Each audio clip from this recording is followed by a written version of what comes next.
الله من شرور أنفسنا ومن سيئات أعمالنا من يهده الله فلا مضل له ومن يضلل فلا هادي له ونشهد أن لا إله إلا الله وحده لا شريك له ونشهد أن سيدنا وحبيبنا ونبينا ومولانا محمدا عبده ورسوله. قال الله تبارك وتعالى في كلامه المجيد والفرقان الحميد: فأعوذ بالله من الشيطان الرجيم بسم الله الرحمن الرحيم ولا تهنوا ولا تحزنوا وأنتم الأعلون إن كنتم مؤمنين. صدق الله العظيم وصدق رسوله النبي الكريم ونحن على ذلك لمن الشاهدين والشاكرين والحمد لله رب العالمين. اللهم صل على محمد وعلى آل محمد كما صليت على إبراهيم وعلى آل إبراهيم إنك حميد مجيد. اللهم بارك على محمد وعلى آل محمد كما باركت على إبراهيم وعلى آل إبراهيم إنك حميد مجيد. رب اشرح لي صدري ويسر لي أمري واحلل عقدة من لساني يفقهوا قولي. رب زدني علما وارزقني فهما. سبحانك لا علم لنا إلا ما علمتنا إنك أنت العليم الحكيم. صفحہ اول کو پہلے مکمل فرمانے میں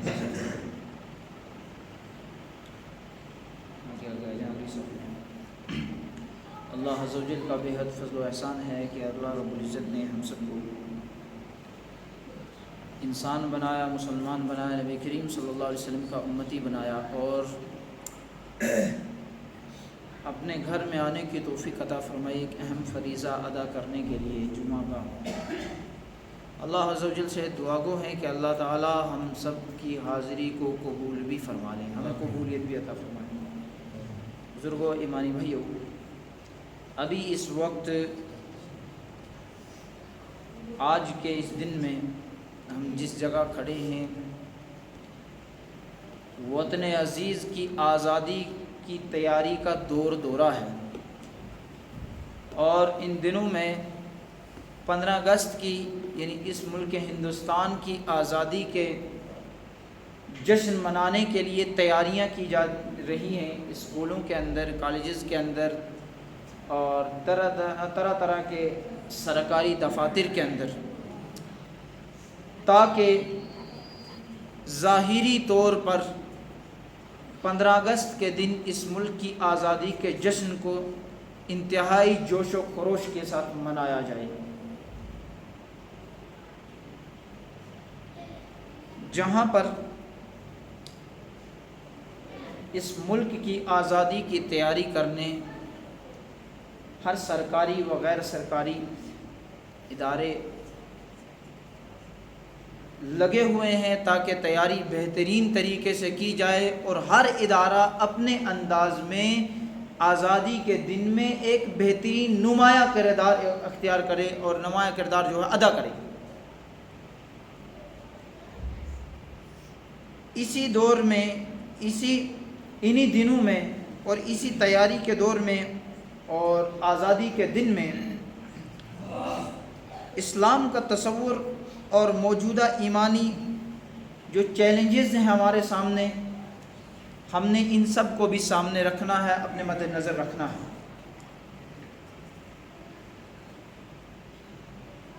اس ملک کے آزادی کا جشن منانے کے اگر کوئی زیادہ حقدار ہیں تو وہ ہیں مسلمان۔ آگے چل کر کے میں بتاؤں گا وہ کیوں، ساری بات کروں گا انشاءاللہ، لیکن ہم نے سب سے پہلے چند بنیادی باتوں کو سمجھنا ہوگا۔ مسلمان کسی بھی ملک میں رہ رہا ہے، کہیں پر بھی وہ سکونت اختیار کیے ہوئے ہے، اس کا ایک حصہ ہے ایمان کا سمجھا جاتا ہے کہ وہ اسے اپنے وطن کے ساتھ محبت کرے، اظہار محبت کرے۔ اظہار محبت کا یہ مطلب نہیں ہے کہ ظاہری آزادی بس 15 اگست کے دن اسٹیٹس لگا دیا ہم آزادی کے علمبردار ہیں، اور جب کوئی باری ایسی آئے قربانی دینے کی اور اس وقت غدار ہو جائے، نہیں۔ بلکہ اگر علمبردار ہیں تو قربانی کی جب باری آئے تو اصل حقیقت میں علمبردار وہ ہوتا ہے جو دوران قربانی کے اپنے آپ کو علمبردار ثابت کر کے دکھائے. جہاں پر اس وقت نہیں بلکہ روز اول سے ہی مسلمان جہاں جہاں رہ رہے ہیں، ہر مسلمان اپنے ایمان کا ایک جز سمجھتا ہے کہ ہمیں اپنے ملک کی آزادی، اپنے ملک سے محبت کرنی چاہیے اور آزادی کی جنگ بھی لڑنی چاہیے. اگر جنگ لڑنے کی جو ہے ضرورت پڑ جائے اس میں حصہ لینا چاہیے. کیونکہ ملک میں بہترین نظام ہوگا. جس جگہ ہم رہ رہے ہوں گے اگر وہاں پر بہترین نظام ہوگا تو پھر ہمارے لیے دین پر عمل کرنا بھی آسان ہو جائے گا. نظام اچھا ہوگا، ہم اپنی مساجد میں جا کر نماز پڑھ سکیں گے، اذان دے سکیں گے، اپنے دین کی تبلیغ کر سکیں گے، مدارس کے اندر بچوں کو پڑھا سکیں گے. اسی طریقے سے الغرض تمام احکامات شریعہ کے اوپر ہم جو ہیں عمل کر سکیں گے، ہمارے لیے عمل کرنا آسان ہو جائے گا. وگرنہ بصورت دیگر اگر خدا نہ خواستہ حالات کچھ ایسے ہوں کہ بہتر نہ ہو، سازگار نہ ہو، تو ایسی صورت میں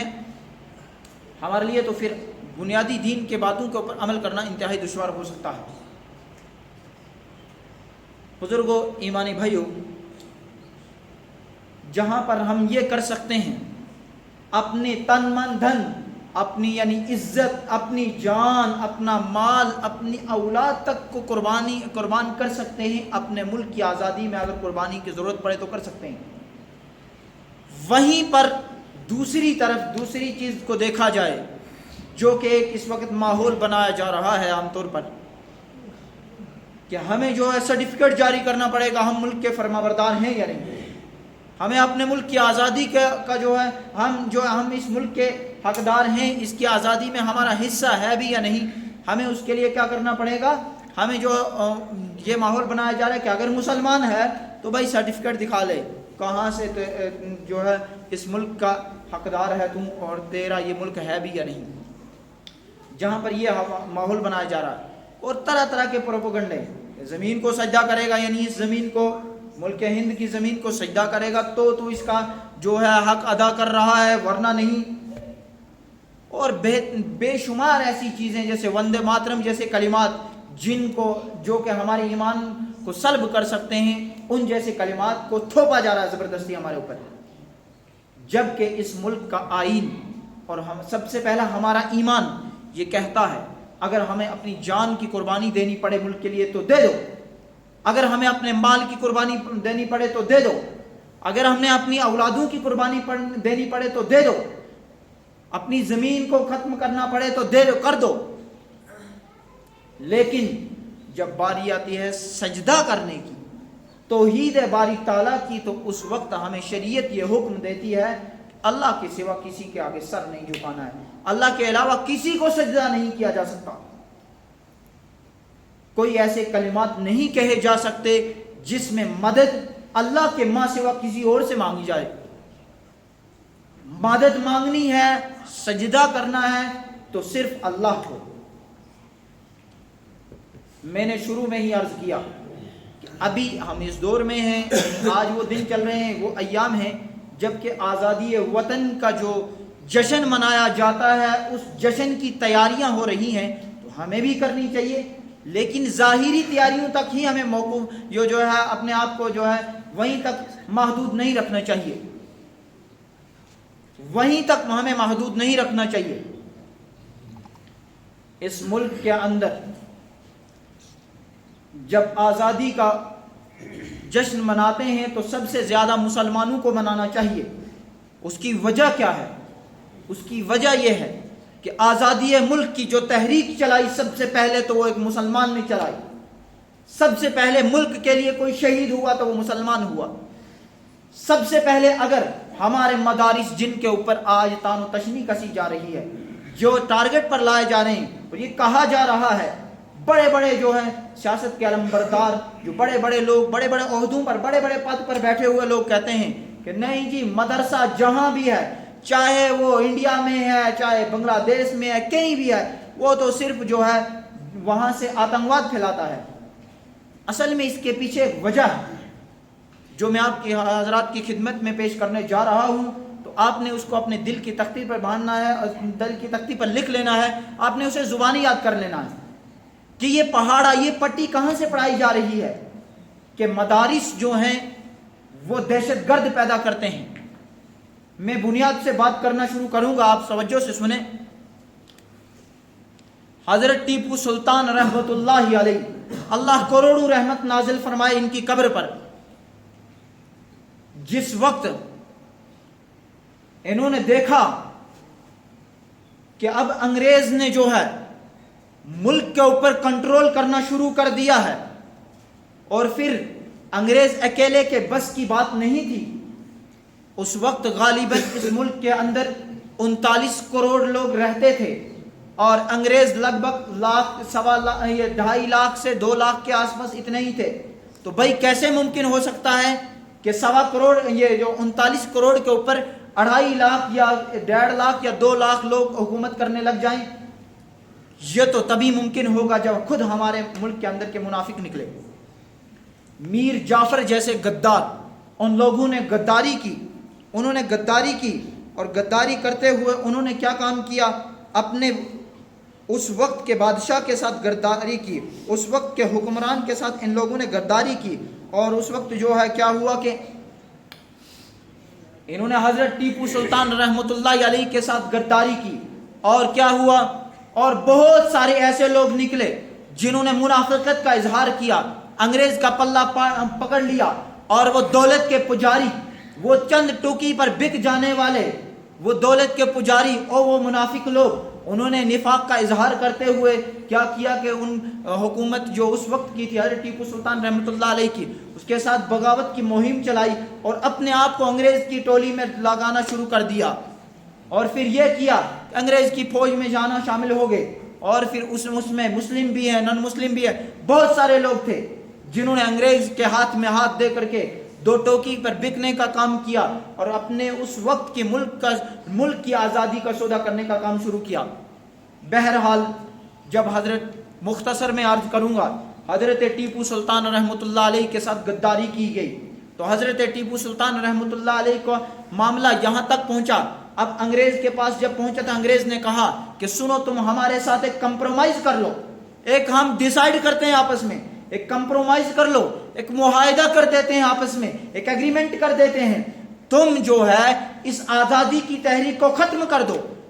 ملک کو ہمارے حوالے کر دو، لہٰذا اس کے عوض میں تمہیں کسی ایک سٹیٹ کی حکومت دے دی جائے گی، اور پر منٹ تمہیں وہاں کا حکمران بنا دیا جائے گا، کوئی تمہاری حکومت کو نہیں چھیڑے گا، کر دو ایگریمنٹ، اور تمہیں جو ہے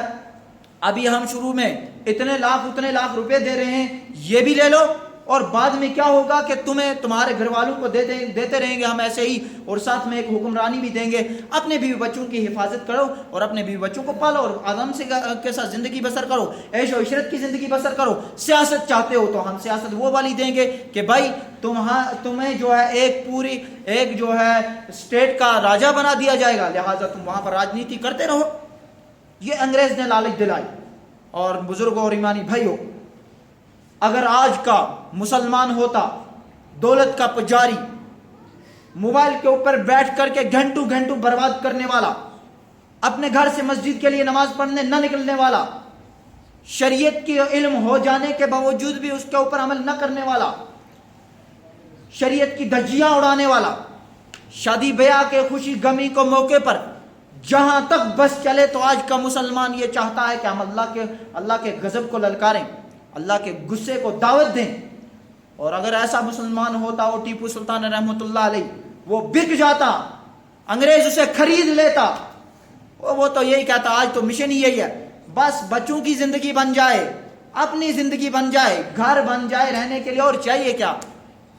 بینک بیلنس بن جائے، اچھی گاڑی ہو جائے، بچوں کی پڑھائی کا اچھا انتظام ہو جائے، 4 پیسے ہمارے پاس، ہمارے بچوں کے پاس آ جائیں، بس یہی مشن زندگی ہے۔ اور ایسا رویہ ہے، ایسا طول و طریقہ ہے جیسا کہ ہمیشہ ہمیں یہیں پہ رہنا ہے۔ وہ ٹیپو سلطان رحمت اللہ علیہ ایسا نہیں تھا، وہ ایسا نہیں تھا۔ اس کی ماں نے اسے ایسے دودھ پلایا تھا کہ کبھی بغیر وضو کے دودھ نہیں پلایا تھا، بعض روایت سے یہ ملتا ہے۔ اس کے باپ نے اسے اتنی محنت سے اس کو پالا تھا کہ حرام کا ایک لقمہ اس کے پیٹ کے اندر نہیں گیا تھا، وہ حلالی اولاد تھا اور اس نے کھایا بھی حلال تھا، اور اس نے جو دودھ پیا تھا ماں کا، اس کے اندر تاثیر تھی، اس کے اندر جذبہ تھا، اس کے اندر حوصلہ تھا، اس کے اندر شجاعت تھی، اس کے اندر بہادری تھی. وہ بکنے والا نہیں تھا، وہ جھکنے والا نہیں تھا. وہ ٹیپو سلطان رحمۃ اللہ علیہ جس کے بارے میں یہ آج کہا جاتا ہے اور ٹیپو سلطان وطن کا غدار تھا، اور غدار تم ہو جو اس کو کہہ رہے ہو. بلکہ دیکھو تاریخ کو پلٹو، اپنی ہسٹری کے اوراق کو تو پلٹ کر کے کبھی دیکھ لو کہ وہاں پر جب ملک کی آزادی کا جو ہے وطن کی آزادی کا جب مشن چلا تو سب سے پہلے کس نے چلایا؟ پھر جب بالآخر ٹیپو سلطان رحمۃ اللہ علیہ کے ساتھ اپنے ہی لوگوں نے غداری کی، منافقت کی، اس کے بعد ان کو شہید کر دیا گیا. اب توجہ سے میری بات کو سنیں. جب ان کو شہید کیا گیا، ان کے شہید کر دینے کے بعد انگریز نے ان کی لاش کے اوپر کھڑے ہو کر کے کہا کہ دیکھو اعلان سن لو، آج کے بعد یہ ملک ہمارا ہے، اس ملک کے علم بردار ہم ہیں، ہمارا ہے یہ ملک، ہم اس کے مالک ہیں. حضرت شاہ ولی اللہ محدث دہلوی، ان کے نیک فرزند حضرت شاہ عبدالعزیز رحمۃ اللہ علیہ، جب انہوں نے یہ سنا کہ انگریز نے ٹیپو سلطان کو شہید کر کے اور ان کی لاش کے اوپر، ان کے جسم مبارک کے اوپر کھڑے، شہید جسم کے اوپر کھڑے ہو کر کے یہ اعلان کر رہا ہے کہ ملک بس ہمارا ہو گیا، اب انہوں نے دہلی کے اندر اس مدرسے سے جن مدارس کو آج ٹارگٹ پر لایا جا رہا ہے، سب سے پہلے ملک کی تحریک کا جو فتویٰ جاری کیا گیا، وہ مدرسے کے ایک مدرس، ایک شیخ الحدیث، ایک عالم دین نے، اسی مدرسے کے پڑھے ہوئے شاہ عبدالعزیز رحمۃ اللہ علیہ نے فتویٰ جاری کیا کہ اب دیکھو تمام مسلمان جتنے بھی ملک کے اندر رہ رہے ہیں، انگریز کے خلاف جہاد کرنا فرض ہو گیا ہے، اپنے ملک کو بچانا یہ فرض ہو گیا ہے. اب کیا ہوا؟ جب انہوں نے یہ فتویٰ جاری کیا، یہ طرح طرح کے مدارس میں چھپا، مدرسوں میں چلتا گیا، اس کے بعد انگریز کے دفاتر میں جب گیا، ان کے آفسوں میں گیا، ان کے جو راجنیتی جو آفس ہے ان کے اندر گیا، اب وہاں پر زلزلہ برپا ہو گیا، وہاں پر زلزلہ آ گیا. یہ کیا ہو گیا؟ ہم نے تو ٹیپو سلطان کو شہید کر دیا، وہ تو پاورفل تھا، اس کے پاس طاقت تھی، اس کے پاس حکومت تھی اور اس کے پاس اپنی فوج تھی، اس کو ہم نے شہید کر دیا، اس کو مار دیا. تو یہ کون بندہ جو کہہ رہا ہے؟ جب پتہ نکالا تو یہ مدرسے سے پڑا ہوا. اس وقت یہ جو آج کہا جاتا ہے کہ مدرسے سے، مدارس سے جو ہے وہ آتنکوادی پیدا ہوتے ہیں، ملک کے غدار پیدا ہوتے ہیں، یہ وہ لفظ ہے، یہ وہ سبق ہے بزرگوں اور ایمانی بھائیوں، یہ وہ والا سبق ہے. اس وقت پڑھایا گیا یہ سبق. کیا پڑھایا گیا؟ انگریز نے اس وقت کہا کہ دیکھو اچھا یہ تو مدرسے سے کہا، چلو یہ ملک کا غدار ہے، یہ دہشت گرد تھا. اب جب وہ وقت اور یہ وقت، وہ تو باپ تھا انگریز، اس نے جو سبق اپنے بچوں کو پڑھایا کہ بچوں مدرسے سے جو ہے جو نکلتے ہیں وہ یہ ہیں کہ وہ ملک کے غدار ہیں، وہ دہشت گرد ہیں. آج وہ بچے وہی سبق پڑھ رہے ہیں، وہی دہرا رہے ہیں، ان کی غلطی نہیں ہے، باپ نے جو سبق پڑھایا بیٹے وہ پڑھ رہے ہیں. تو یہ وہاں سے یہ تحریک چلی ہے. پھر ان کو جب انگریز نے سنا، انگریز نے حکم نامہ جاری کیا کہ دیکھو تمہیں جو ہے اس کا انجام بہت سخت بھگتنا پڑے گا، وگرنہ اپنے فتوے کا واپس لو، دوسرا فتویٰ جاری کرو. انہوں نے کہا نہیں، کسی صورت میں ایسا نہیں ہو سکتا. شاہ عبدالعزیز رحمۃ اللہ علیہ نے کہا یہ میں نہیں کر سکتا. اس کے بعد کیا ہوا؟ اس کے بعد یو پی کے اندر اور دہلی کے اس مدرسے کو بارود سے اڑا دیا گیا اور شاہ عبدالعزیز رحمۃ اللہ علیہ کو شہید کر دیا گیا، اور ان کے بے شمار جو طلبہ تھے مدرسے کے اندر پڑھنے والے ان کو بھی شہید کر دیا گیا. اور باقی جو بچ گئے طلبہ، کوئی باہر رہنے کی وجہ سے، کوئی کسی طریقے سے، ان کو انگریز نے زہر دے کر کے مارا. اب ہم یہ سینہ تان کر کہہ سکتے ہیں کہ اگر اس ملک کے لیے کوئی شہید ہوا ہے سب سے پہلے تو وہ مسلم شہید ہوا ہے اور مدرسے والا شہید ہوا ہے، مدرسے کا استاذ، مدرسے کا طالب علم شہید ہوا ہے. پھر اس کے بعد یہ تحریک آگے چلتی گئی. ان کے بیٹے شاہ اسماعیل شہید رحمۃ اللہ علیہ نے، اب انہوں نے اس کمان کو سنبھالا. آج کا ہمارے جیسا ایمان ہوتا تو کہتے ہو دیکھو باپ کا انجام بہت برا ہوا، بس بس بس اب ادھر نہیں جانا ہے، بس بس ہمیں نہیں بغاوت کرنی ہے، ہمیں تو ان کے تلوے چاٹ لینے ہیں، بس ہمیں ان کا چاٹوا بن جانا ہے، بس ہمیں کوئی ضرورت نہیں ہے جو ہے ان کے خلاف بات کرنے کی. نہیں، بلکہ انہوں نے اپنے باپ کے مشن کو اٹھایا، اور سید شہید رحمۃ اللہ علیہ جو ہیں ان کے شاگرد شاہ عبدالعزیز رحمۃ اللہ علیہ کے جو بریلی کے رہنے والے تھے، یہ 2 افراد اٹھے، انہوں نے مشن چلایا آزادی کا آگے، یہ مدرسوں میں جانے لگے، یہ مسلمانوں سے ملاقات کرنے لگے گلی کوچوں میں، اور وہ نن مسلم جو غیر مسلم جو سیکولر ذہن رکھنے والے، جو بہترین ذہن رکھنے والے تھے، جو اپنے ملک کی آزادی والا ذہن رکھنے والے تھے، ان سے بھی ملاقاتیں کی۔ اب 2 آدمیوں کے بس میں، 2 مدرسے کے مولویوں کے بس میں تو یہ نہیں تھا۔ انگریز کی حکومت کتنی تھی؟ انگریز کی اتنی بڑی حکومت تھی، وہ یہ کہتا تھا کہ دیکھو دنیا میں کیسی سلطنت ہے میری، سورج نکلتا بھی ہے میری سلطنت سے اور جا کر چھپتا بھی میری سلطنت میں ہے، یعنی مشرق سے مغرب تک سارا ایریا انگریز کا، تو اس سے لڑنا کوئی عام بات تو تھی نہیں۔ اس وقت شاہ عبدالعزیز رحمۃ اللہ علیہ کے شاگرد اور ان کے بیٹے نے اس کمان کو سنبھالا، اس تحریک کو لے کر کے وہ آگے چلے، اور انہوں نے ملاقاتیں کرنا شروع کی، انہوں نے لوگوں کی ذہن سازیاں کرنا شروع کی کہ ہمارا ملک غلام ہو چکا ہے، ہمیں غلامی کی زندگی نہیں گزارنی ہے، ہمیں چاہیے کہ ہمیں اپنے ملک کو آزادی دلائیں، اور جہاد فرض ہے۔ اور یہ چلتے چلتے پھر کیا ہوا، یہ تحریک آگے چلی، پھر چلتے چلتے یوں اس ملک کی آزادی کی تحریک چلتے چلتے پھر پہلی جنگ ہوئی، وہ ہار گئے، دوسری ہوئی وہ ہار گئے، تیسری، ویسے ہوتے ہوتے الغرض چونکہ وقت مختصر ہے میں شارٹ کٹ آپ کو بتاتا چلوں۔ پھر چلتے چلتے یہ معاملہ کہاں پہنچا، حضرت شیخ الہند رحمۃ اللہ علیہ، حضرت رشید احمد گنگوئی رحمۃ اللہ علیہ،